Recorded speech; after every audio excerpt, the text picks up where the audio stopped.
မင်းဖျားကိုသာတကယ်အာယုံပြုတ်တယ်ဆိုရင်ငါမေးစမ်းမအောင်မယ်မင်းဖျားနဲ့တွေ့ဘူးလို့လားဟမ်ဖျားနဲ့ဆုံဘူးလို့လားတွေ့ဘူးတယ်ဆုံဘူးတယ်ထားပါဦးကွာကမင်းမှတ်မိလို့လားမင်းတကယ်အာယုံပြုတ်ပြီးတော့တကယ်တီးထားတာကအဲ့ဒါဖျားမဟုတ်ဘူးဗျဆင်းတူကြီးရုပ်ပွားတော်တွေဆင်းတူတွေအဲ့ဒါဆင်းတူတွေကဲမင်းရုပ်ပွားတော်တွေကိုအာယုံပြုတ်တယ်ပဲထားပါတော့ဘယ်ရုပ်ပွားတော်တို့မဟာမြတ်မှုနီလားအလိုတော်ပြည့်လားပရမများမြဲရှင်ဟမ်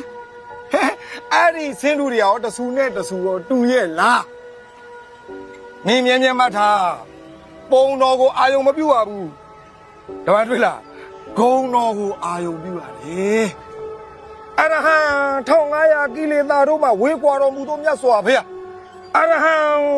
လူနဲ့မြမတတ္တဝါအပေါင်းတို့ပူဇော်ဥခိုက်ခြင်းကိုခံယူတော်မူထိုက်သောမြတ်စွာဘုရားဆိုပြီးဓမ္မသက်သက်အာယုံပြုရတယ်ကွ